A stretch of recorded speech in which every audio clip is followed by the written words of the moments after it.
The birth of an empire is rarely silent. It comes with a clash of swords, the thunder of grand speeches, and the blood of those who dared to resist. But what begins in glory often ripens into delusion. And so it was with the emperor who believed not only that he ruled by the will of the gods, but that he himself was immortal. From the earliest days of his reign, there was something unusual about his presence. Chroniclers spoke of his stance as larger than life, of his voice that thundered like a storm, and of his unshakable belief that he had been chosen to transcend the fate of ordinary men. To him, it was not enough to rule with authority.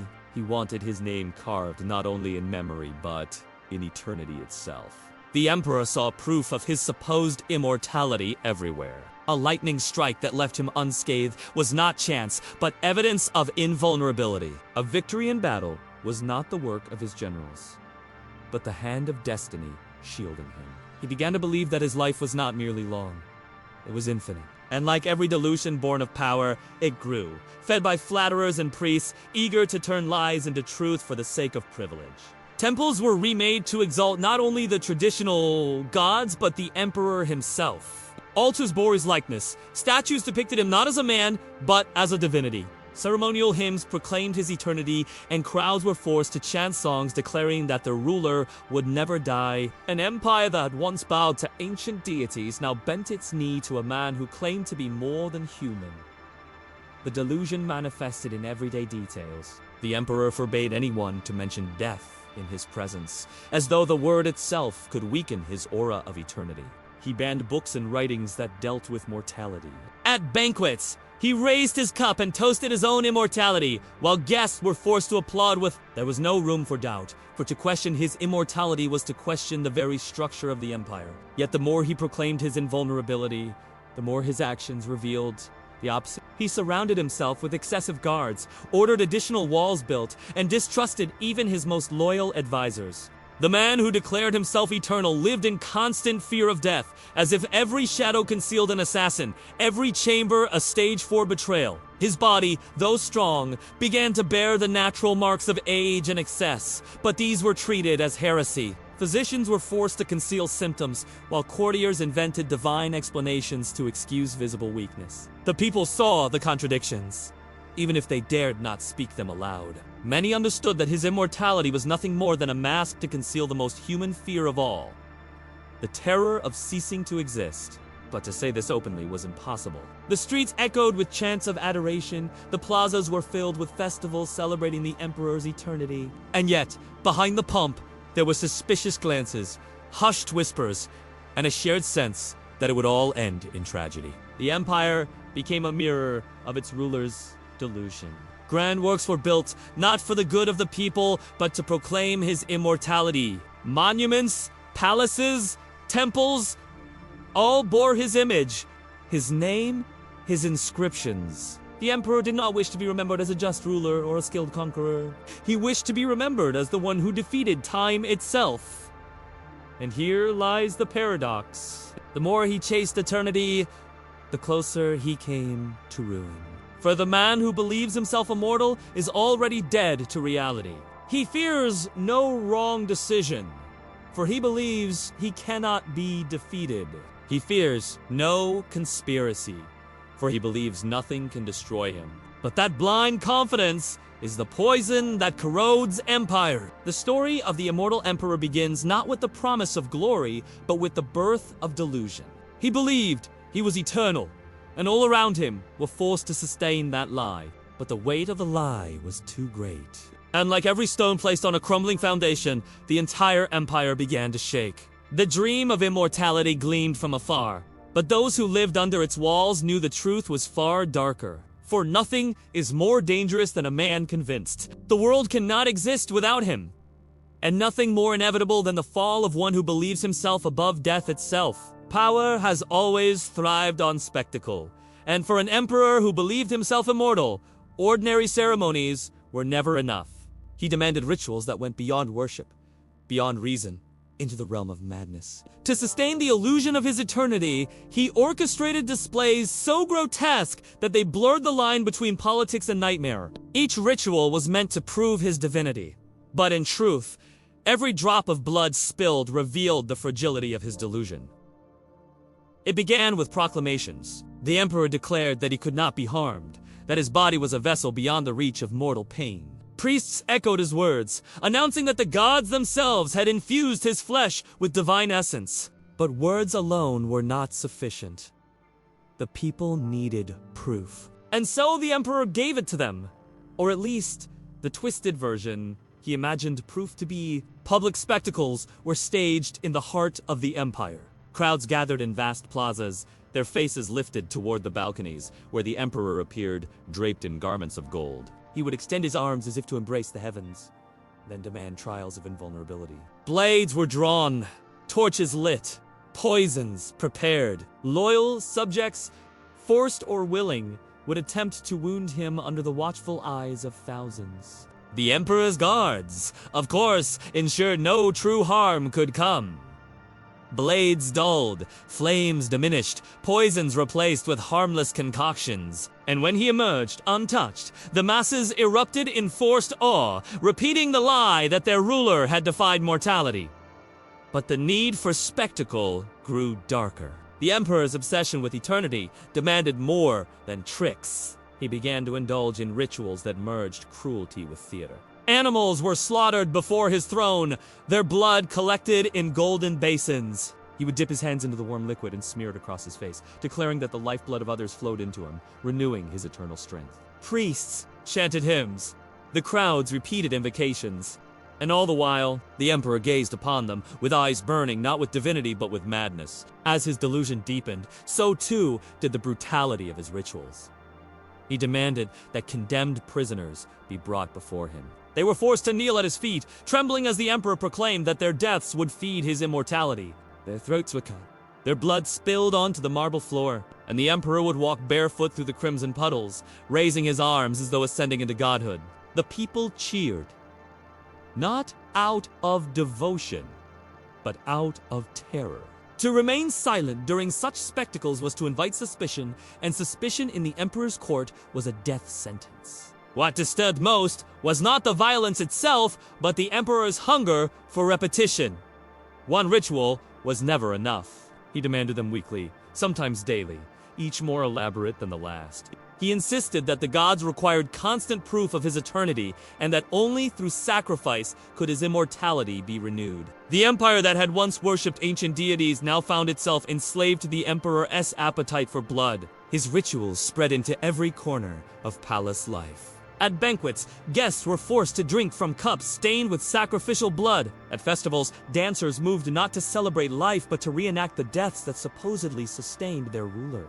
Even the walls of the palace were marked with crimson symbols, strange sigils painted in blood, meant to ward off the specter of mortality. The emperor walked through corridors lined with these grotesque signs, convinced they were talismans protecting him from death itself. The madness of these practices infected those around him. Courtiers, desperate to survive, mimicked his rituals, offering their own twisted sacrifices in private chambers. Priests, once guardians of tradition, reshaped their faith into a cult of immortality centered on one man. The empire's identity, once rooted in gods and ancestors, now revolved around the delusion of a single ruler who believed himself eternal. Yet, behind the mask of grandeur, cracks were already visible. Whispers spread that the emperor, despite his rituals, showed signs of decay.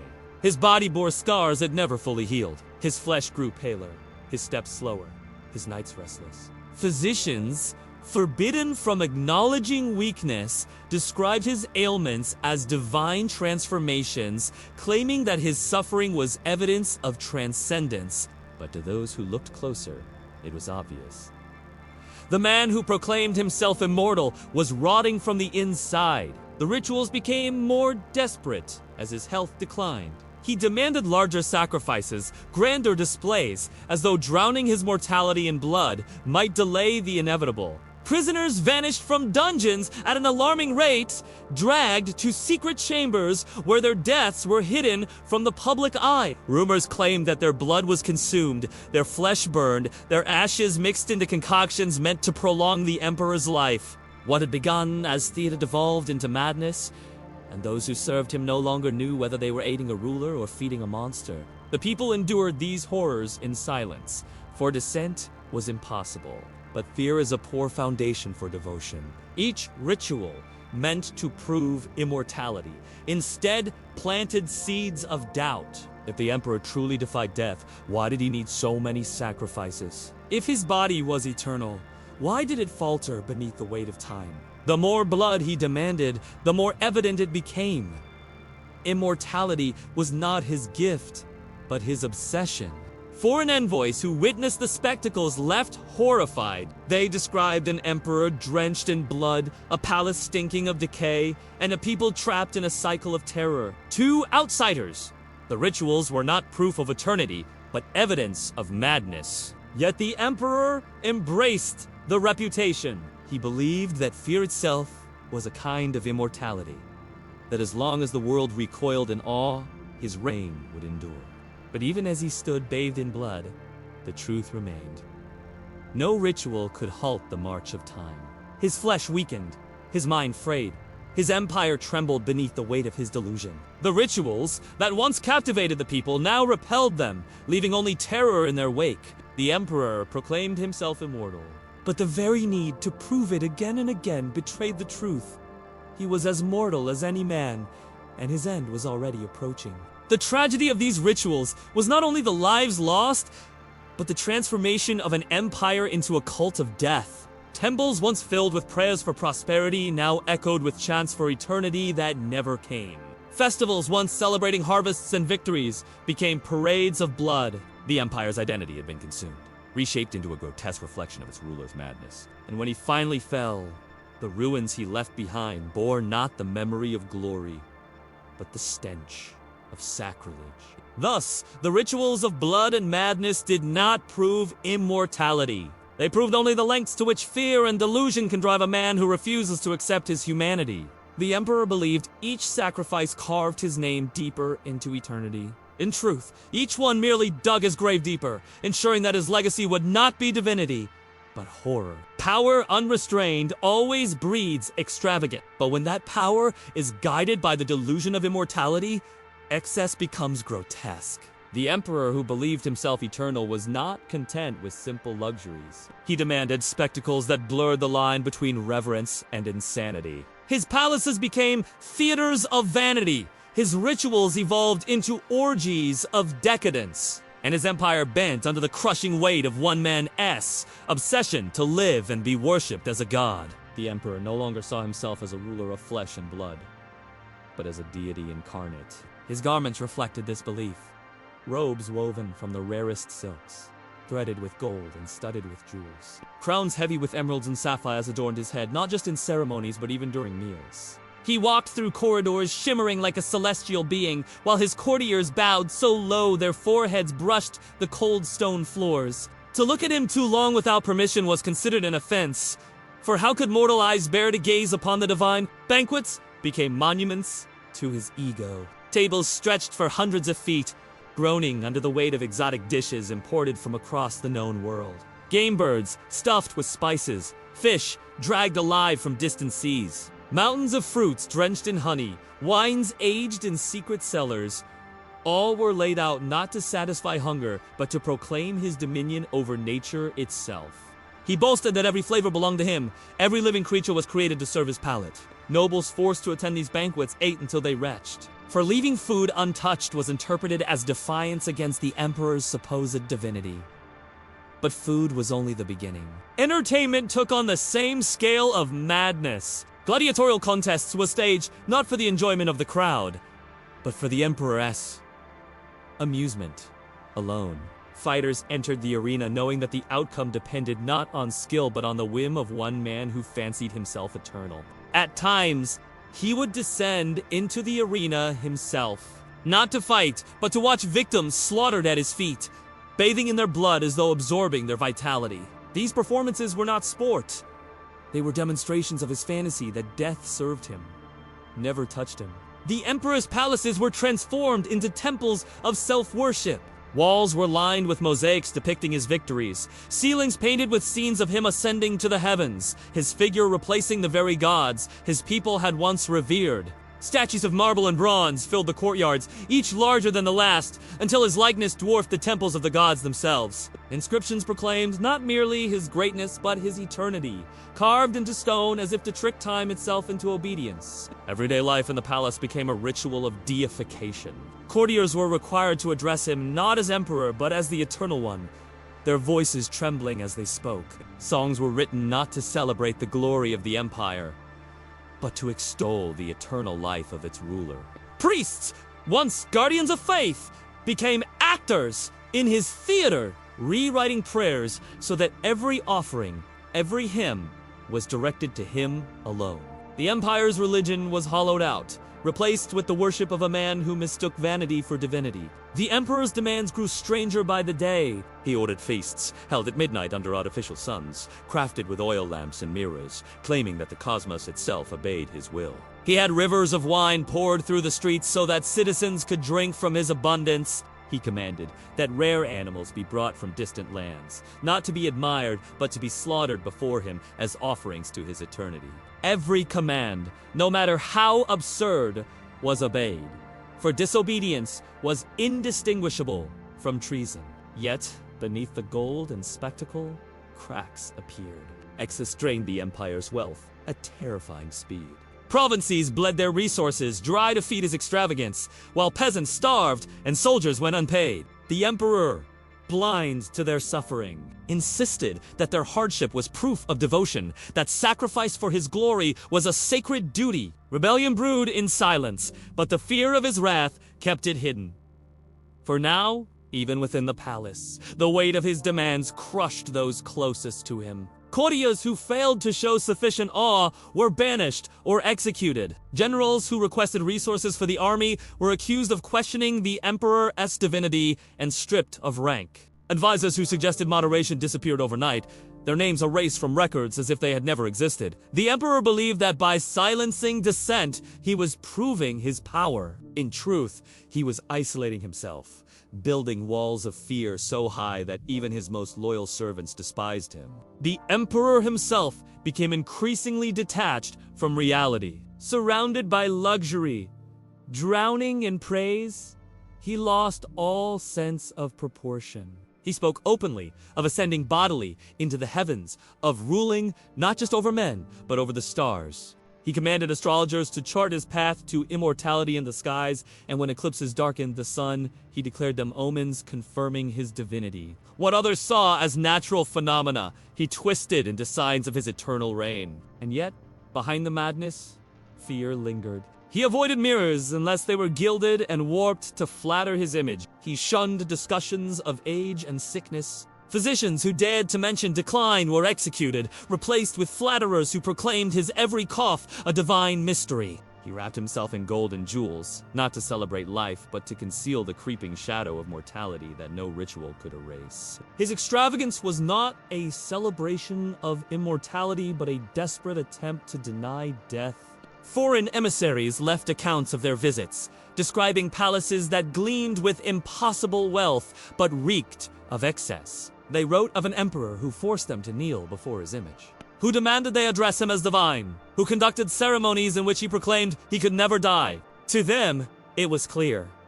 This was not a god, but a man imprisoned by his delusions, a ruler whose excesses would doom his empire as surely as any invading army. The tragedy of his extravagance was not merely the waste of wealth, but the corruption of an empire's soul. Where once temples stood for faith and palaces for governance, all now bent toward the service of one man's vanity. The empire itself became a mirror of his delusion, its people forced to play along with the theater of his immortality. In the end, his excesses achieved the opposite of what he desired. He did not convince his people of his divinity. He convinced them of his madness.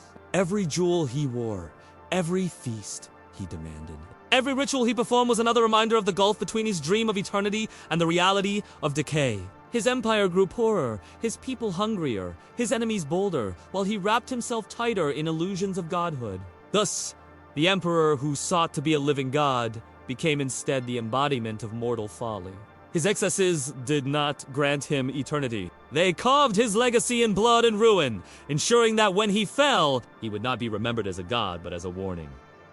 A man who mistook extravagance for immortality and paid the price. The empire, once paraded as a golden beacon of eternity, was crumbling from the inside. While the emperor proclaimed himself immortal, the land he ruled bore the scars of his excesses. The palaces gleamed, the temples echoed with chants of his divinity.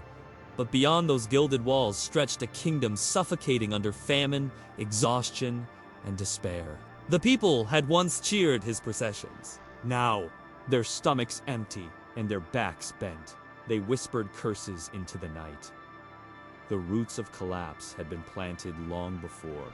The endless banquets, the monumental statues, the bloody rituals of immortality, all had drained the empire's coffers. Gold that should have paid soldiers' wages was melted into crowns and idols of the emperor. Grain that should have filled villages was hauled into the capital to feed feasts that lasted until dawn. Provinces bled, their fields dry, their granaries emptied, their people reduced to shadows. Yet the emperor demanded more. For him, sacrifice was proof of loyalty, and suffering was the price of glory. But glory could not feed the hungry. Crops withered under overworked soil. Roads cracked and fell into ruin. Soldiers deserted their posts, abandoning distant borders to raiders and invaders. Armies once feared across continents now staggered, starving, their armor rusting, their discipline broken. Villages, stripped bare by endless demands, rose in quiet defiance. At first, it was small, refusing to pay taxes, hiding harvests, ignoring imperial decrees. But hunger makes rebels of all men. Soon, fires lit the countryside as the empire's own subjects turned their despair into revolt. Inside the capital, the contrast was unbearable. While nobles feasted in halls dripping with gold, commoners starved in the streets outside the palace gates. Mothers traded heirlooms for scraps of bread. Merchants were robbed in broad daylight by citizens too desperate to care about punishment. The once mighty marketplaces of the empire, once filled with silks, spices, and treasures from distant lands, were reduced to stalls of wilted grain and spoiled meat. Disease followed famine like a shadow. The people did not see an immortal emperor. They saw a parasite consuming their lives. The emperor, blind in his delusion, refused to acknowledge the collapse. When advisors dared to present him with reports of famine and revolt, he dismissed them as traitors. He declared that starvation was a sign of devotion, that those who suffered were offering their lives to sustain his eternity. To him, rebellion was not the voice of a broken people, but the whispers of conspirators. Jealous of his divine status, he silenced dissent with executions, filling the air with the smell of burning flesh. As examples were made of those who dared to question him. But executions could not silence hunger. Revolts spread from village to village, city to city. Bands of rebels stormed garrisons, looting weapons and burning tax records. Some declared themselves champions of the old gods, others called for freedom from tyranny. But all were united by their hatred of the man who drained their land for his madness. The Empire S1's proud heartlands became a battlefield where imperial banners clashed not with foreign enemies but with the hands of its own people. The palace, too, became a prison of unrest. Nobles who once bowed with devotion now plotted in secret. Generals, weary of leading starving men into rebellion, whispered of betrayal. Even the emperor's guards grew restless, their loyalty tested by unpaid wages and the stench of a dying empire. Whispers reached the emperor's ears, and he responded as he always had, with suspicion. More executions, more purges, more blood poured onto the palace steps. Each drop only deepened the cracks spreading through his reign. Fear ruled the streets, but fear alone could not hold an empire together. The common people began to look upon the emperor not as a god, but as a curse. Where once they had offered prayers, now they spat upon his statues. Where once they had sung hymns, now they scrawled curses upon palace walls. The illusion of immortality crumbled, and in its place stood the reality of tyranny. The emperor was not eternal. He was a man, and a man who had failed his people. The empire's collapse was not sudden but relentless. Famine gnawed at the countryside. Revolt consumed the provinces, and exhaustion bled the armies dry. The capital became a city of contrasts. Golden towers, rising over streets filled with corpses. Festivals were staged to distract the masses, but the laughter was hollow, the music drowned by the growl of empty stomachs. The emperor still paraded through his palaces robed in jewels, but even as he passed, the people no longer bowed. They turned away, their silence louder than any chant. Foreign powers, once trembling before the empire's might, now circled like wolves. Borders went undefended. Allies abandoned their treaties, and enemies struck at the weakened frontier. News of lost battles reached the capital, but the emperor dismissed them as lies. He insisted no army could defeat him. No kingdom could rival his glory. Yet with each denial, more territory slipped from his grasp. His empire, once vast enough to stretch beyond imagination, shrank by the day. Inside the palace, madness deepened. Surrounded by famine, rebellion, and betrayal, the emperor doubled down on his delusions. He demanded even greater sacrifices, even more extravagant displays of his supposed divinity. He insisted that blood rituals continue, that monuments rise, even as the treasury emptied. That the empire's final reserves be poured into sustaining his fantasy. It was not governance. It was suicide disguised as godhood. By then, even his closest advisors knew the truth.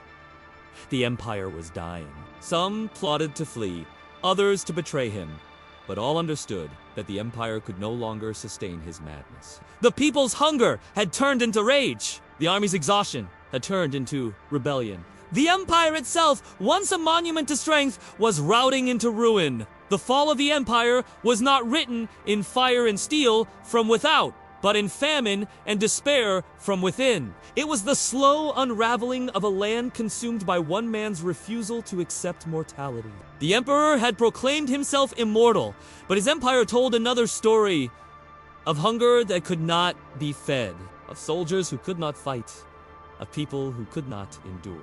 And as revolt spread, one truth became undeniable. Eternity cannot be built on the bones of the starving. The emperor's delusion had once inspired now, it inspired only rebellion. His empire was collapsing, not with the triumphant roar of conquest, but with the hollow silence of a people who no longer believed. The dream of immortality had become a nightmare of famine, exhaustion, and revolt. And though the emperor still clung to his fantasy, his empire was already dust in the wind. The emperor had always feared betrayal. Perhaps that is why he surrounded himself with walls so high, guards so numerous, and rituals so grotesque. But in the end, no wall, no army, no performance of divinity could shield him from the enemies closest to his throne. The final stage of his reign was not defined by foreign invasions or peasant revolts, but by the conspiracies that rotted the palace itself. The betrayal did not come from outside his empire. It came from within his own chambers. The seeds had been planted long before.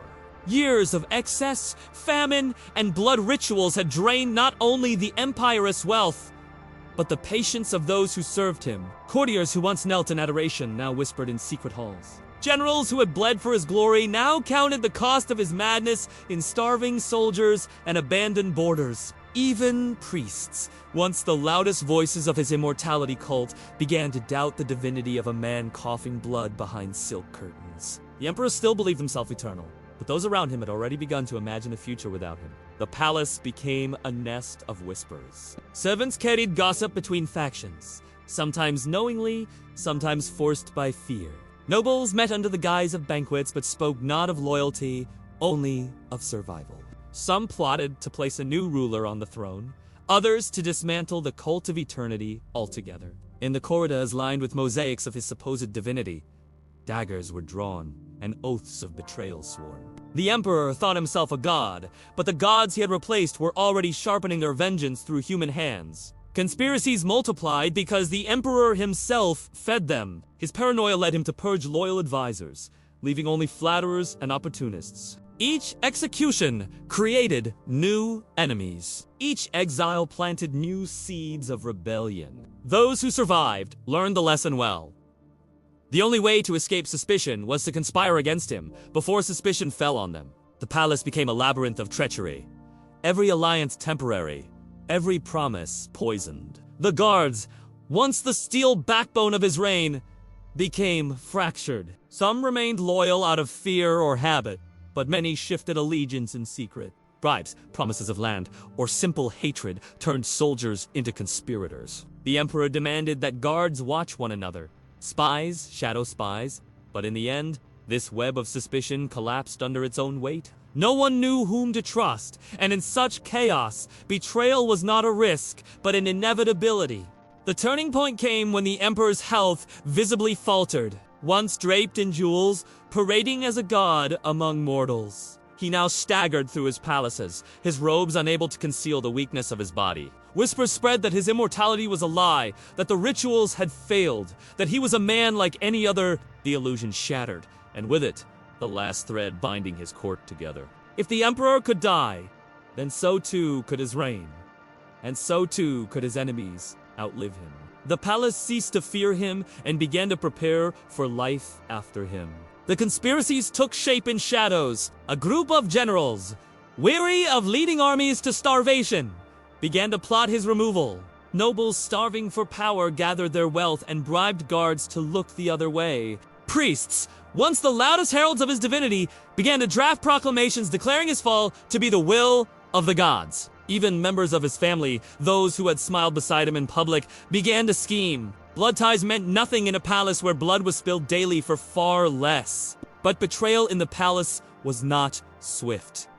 It festered. Every conspirator feared the others. Every plan was plagued by suspicion. Plots were whispered, then exposed, leading to executions that only deepened the cycle. The emperor, half mad and half decayed, lashed out blindly, killing men who might have saved him, sparing men who plotted his death. The palace floor grew slick with blood, but the conspiracies did not die. They multiplied like a hydra that grew 2 heads for every one severed. The emperor sensed the storm, but mistook it for passing thunder. He performed more rituals, demanded more sacrifices, insisting that his eternity was intact. He forced his court to kneel longer, chant louder, applaud harder. But fear had lost its edge. Those who bowed did so with eyes already turned toward his successors. Those who applauded did so while sharpening knives behind their backs. His eternity was nothing more than theater, and the audience was preparing to close the curtain. The final betrayal came not from distant armies or faceless rebels, but from the very people who shared his meals, carried his orders, and swore oaths at his feet. Some accounts speak of poison slipped into his cup, others of daggers in the night. Still others of a suffocation carried out by those who could no longer endure his madness. The truth is clouded by legend, but what is certain is this: his end was not glorious. It was quiet, hidden behind the very walls he believed made him eternal. The conspirators did not weep. They proclaimed his death as deliverance, declaring that the gods themselves had reclaimed what he had stolen. His statues were toppled, his mosaics shattered, his name cursed as a warning rather than a prayer. The palace that had once sung hymns to his eternity now echoed with silence. Its halls stripped of his likeness, its rituals abandoned. The cult of immortality collapsed in a single night, replaced by the cold truth of mortality, and yet, even in death, the emperor's shadow lingered. The conspirators fought among themselves, each vying to seize the throne he had left behind. The empire, already fractured by famine and revolt, now bled from within as power struggles consumed it. The man who believed himself eternal had achieved one kind of immortality, not through divinity, but through the chaos his delusion unleashed. His name lived on, not as a god, but as a curse. The betrayal within the palace revealed a truth as old as history. The greatest threats to power rarely come from beyond the walls. They come from within, from those closest, from those who bow deepest, while hiding daggers in their sleeves. The emperor had feared death all his life, proclaiming himself immortal to deny its inevitability. Yet in the end, it was not enemies at his gates who proved him wrong. It was his own courts, his own blood, his own shadowed halls. Thus ended the reign of the man who thought himself eternal. Not with thunder, not with fire, not with the worship of generations, but with silence, betrayal, and the cold hands of those he once trusted most. His immortality was a lie. His divinity was a delusion. His legacy was not eternity, but a cautionary tale carved into stone. No man, no emperor. No god pretender can escape the blade of betrayal when it comes from within. The emperor had lived his entire reign as though death were a foreign word. He banned it from his halls, erased it from his ceremonies, and drowned it beneath rivers of blood and gold. To his subjects, he declared himself eternal. To his priests, he demanded the title of God. To his court, he insisted that his life would never end. But in the final days of his reign, the man who believed he could not die was confronted with the one truth no mortal has ever escaped. Death comes for all. And when it came for him, it came not with thunderous spectacle, but with silence, abandonment, and loneliness. After the betrayal within his palace, the emperor's world shrank to a handful of guarded chambers. He no longer paraded through vast halls or stood before cheering crowds. His statues, once symbols of eternity, had been toppled in secret. His mosaics, once praised, were defaced in shadows. Though he still wore crowns and robes heavy with jewels, their weight now pressed upon a body withered by age, sickness, and fear. His voice, once thunderous, trembled. His steps, once commanding, faltered. The man who claimed immortality had become a prisoner of his own mortality. He sought comfort in rituals, as he always had. Priests were forced to chant hymns proclaiming his divinity, though their voices rang hollow in near-empty halls. Sacrifices were staged, though fewer and fewer dared to watch. He demanded blood to renew his strength, but his hands shook as he raised the cup. Each ritual that once proclaimed his eternity now revealed his decline. His eyes, once burning with arrogance, grew dull with the weight of sleepless nights. He had fought against time with cruelty and excess, but time had won. Outside his chambers, the empire had already begun to move on. Nobles whispered of succession. Generals positioned their armies for the coming struggle, and priests drafted new hymns that no longer mentioned his name. The empire he had once consumed with his obsession now consumed him in return, stripping away his illusions one by one. He was not eternal. He was not divine. He was not even feared. He was a dying man surrounded by silence. It was said that in his final days, paranoia consumed him entirely. He owed gods, stationed within his bedchamber, unable to sleep without armed eyes, watching the doors. He demanded his food be tasted again and again, terrified of poison, though few still cared enough to attempt it. He paced through his chambers, muttering to himself, insisting he could not die. Even as his body betrayed him with every breath, his lungs burned, his skin grew pale and waxy, his strength failed. And yet he clung to the lie, proclaiming to the few who remained that his suffering was proof of transformation, that pain was the process of becoming divine. But no one believed anymore. His courtiers bowed out of habit, not devotion. His priests prayed with downcast eyes, ashamed of the blasphemies they were forced to speak. His guards stood not out of loyalty, but because their swords tied them to duty. He was surrounded, but he was utterly alone. The god emperor was abandoned. His immortality, a theater played to an empty audience. The moment of his death is obscured by legend. Some accounts claim he collapsed in his throne room, gasping for breath as attendants fled in terror. Others say he died in his bed, clutching at his jewels, as though they could anchor him to life. There are whispers that he screamed for the gods he had mocked, begging them for the immortality he had spent his life proclaiming, only to be met with silence. What all agree upon is this: when the emperor died, no one rushed to his side. No hand reached to comfort him. No voice whispered prayers for his soul. He died alone, the most feared man in the empire, reduced to a fragile body gasping in the shadows. His death, however, was not the end of the tragedy. The empire he left behind was shattered. Famine, revolt, and betrayal had already eroded its foundations, and his passing tore it apart completely. Nobles vied for power. Generals marched on the capital. Provinces declared independence. The empire that he believed would be eternal fractured within months. His monuments, once intended to immortalize his name, were defaced, torn down, or abandoned to ruin. His temples were rededicated to forgotten gods. His legacy was not eternity, but chaos. Yet his story endured. Not as he intended, but as a warning. The emperor who proclaimed himself immortal achieved a twisted kind of immortality, not in divine glory but in infamy. His name became synonymous with arrogance, madness, and decay. His palaces, left to crumble, became symbols of the futility of resisting death. His statues, broken and toppled, lay scattered as reminders that no man can outlive time. The final irony is this: the emperor achieved exactly what he feared most. He was forgotten, not as a god, but as a man who died like any other.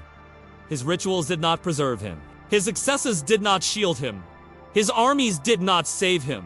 In the end, he was reduced to the same silence, the same darkness, the same nothingness that claims every mortal. He had lived for eternity, but he died in a single breath, and the world moved on without him. The man who could not die, died alone.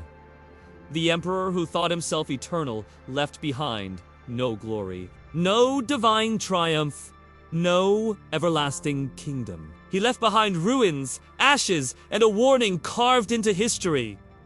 No man, no throne, no empire can outlive death. His life had been built on illusions. Illusions of blood rituals, illusions of divine power, illusions of immortality. Yet, when the final hour struck, not even his armies, his treasures, or his gods of gold could save him. He died not as a god, not as an eternal ruler, but as a man abandoned, consumed by his own madness, forgotten by those who once bowed at his feet. And perhaps this is the greatest irony of all. In trying to escape death, he became defined by it. His name survives not because he was immortal, but because his downfall proved just how mortal he truly was. The emperor who believed he could not die achieved eternity in only one way: as a cautionary tale whispered through time. A reminder that even the mightiest crowns eventually fall, and that the delusion of immortality is the quickest path to destruction.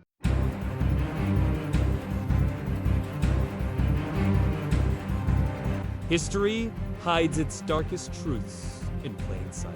If you want to uncover the next forbidden secret, hit like and subscribe right now.